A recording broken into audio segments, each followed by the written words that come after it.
We've really found this white space talking to this consumer who's, 50 and up in the digital world. And we've gotten pressure in the past to speak to and bring in a younger consumer, but have really found that this 50 and up consumer is our edge.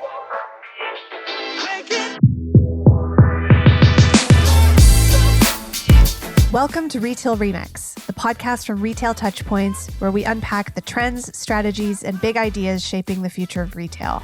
I'm Kate Robertson, and I'm excited to be stepping in as the new editor-in-chief of Retail TouchPoints and the host of the show. We're kicking things off with Katherine Brody, CMO of Frances Valentine.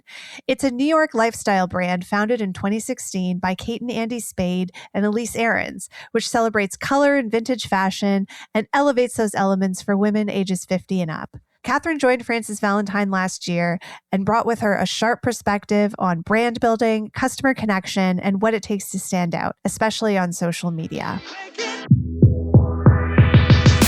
Thanks for joining me, Katherine. Let's start with your background and how you came to Frances Valentine, because you actually previously worked for the Kate Spade brand years ago. Tell us more about your journey.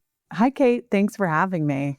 So I started my career at Kate Spade about 20 years ago. And so Kate and Elyce and, the founding team were there. And I started as an intern and then was a personal assistant. And then she pushed me into e-commerce. And I really didn't even know what e-commerce was at that point. And we really had a nascent e-commerce site too. It was 2006. And had an amazing time at Kate Spade. We scaled that website to 100 million and had so much fun doing it. And then, it was my first job. So you think the grass is always greener. And so I left and had some, entrepreneurial opportunities. So launched and scaled C Wonder, Chris Birch's brand, and then Draper James, Reese Witherspoon's brand, and then helped scale Rifle Paper Company. And I'm really a digital gal at heart, which has then become marketing and PR. And now I even oversee the stores here at Frances Valentine. That's so interesting. Tell us more about the Frances Valentine consumer. Who is she? And are there women in pop culture that the brand looks at as archetypes for the brand? Yes. So our consumer, 40% are between 55 and 65, which really aligns with our co-founder, Elyce Arons, and her kind of demographics. And we love a woman who loves color. She has a lot of places to go. Our motto is wear what makes you happy. And, we really feel it. The customer is like, you make me feel happy. And when I wear pink, I get so many compliments, and it's really a joyful brand. And we've really found this white space talking to this consumer who's, 50 and up in the digital world. And we've gotten pressure in the past to speak to and bring in a younger consumer, but have really found that this 50 and up consumer is our edge, because we have Elyce at the helm, who's so engaging, of a leader and a personality. And then also nobody's talking to this consumer, or there aren't that many brands talking to this consumer successfully on the internet. And she's so affluent. She has all the purchasing power. She knows what she wants, and we love her. So where are you having those conversations? What kinds of marketing opportunities have you really capitalized on since you moved into that role? And so coming in, the brand was so strong, and I came in really, on the eve of launching Elyce's memoir. So her memoir about her best friendship with Katie Spade came out last June, so almost a year ago. And so I came in to really help scale the brand. And a lot of it was like the basics of e-commerce 101. And so rebuilt the website, rebuilt our owned channels. We had a new digital marketing agency. We did a lot of consumer research to really understand who she is and really shifted how we speak to her. But the biggest, most impactful thing that we've done is really put a focus on our social presence. And it's both paid, but also organic. On the paid side, we've really elevated Elyce, our co-founder, as an influencer, and she's gotten so good at video. She started doing her outfits of the days on TikTok and on our Instagram, and we've been really feeding all of that video content into our meta ads and have seen an enormous amount of success. I mean, I've been doing this for 20 years and we've been able to scale acquisition in a way that really I've never seen because this woman is there. She's on Instagram, she's on Facebook, she's resonating and with Elyce and then converting.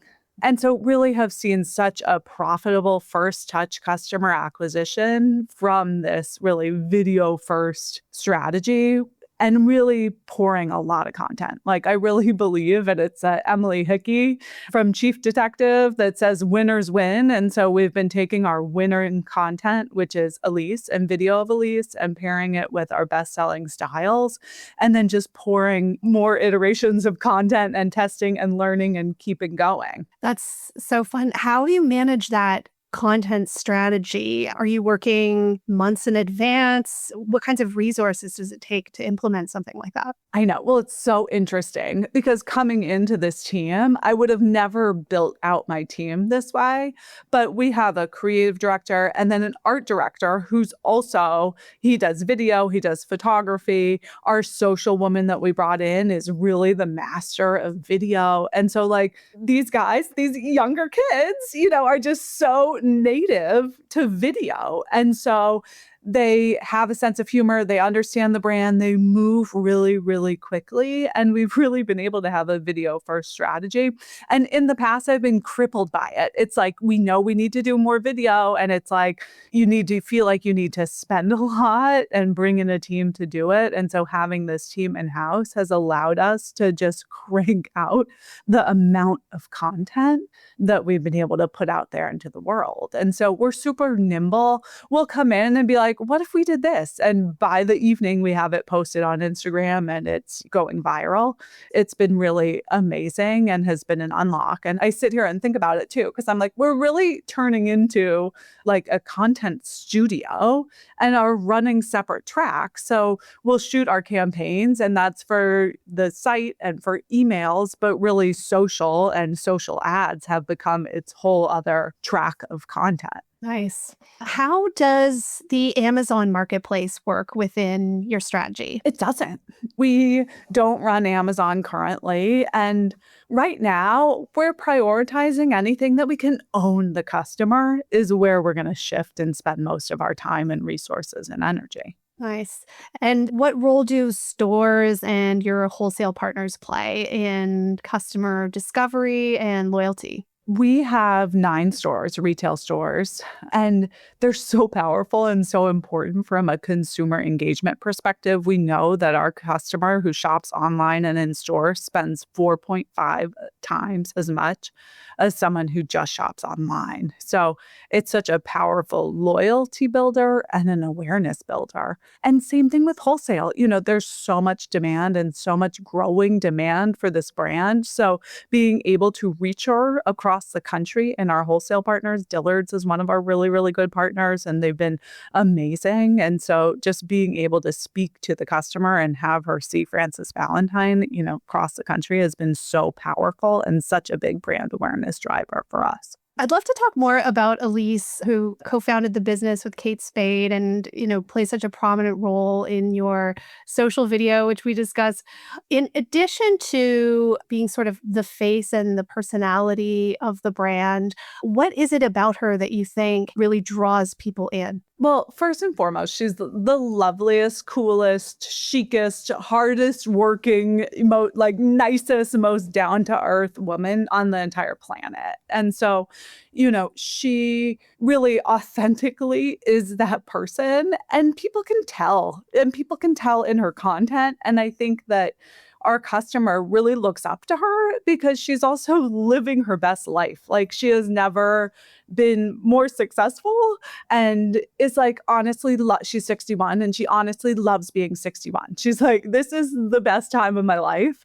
We've had so much success with her memoir that hit the New York Times bestseller list and has just really scaled her fame in a way that's been incredible. And we've seen so many people come up. It's like we have these book signings and you have 200 women, lined up waiting to get their book signed and meet Elyce. And they're telling her things like, this is my first Kate Spade bag and what it mean to me. And there's so many stories about that rite of passage that it was, so special in so many people's lives. But then also they're like, your book really helped me with my grief. And so the book is about her best friendship with Katie. And she's really like, so many people remember how Katie left us.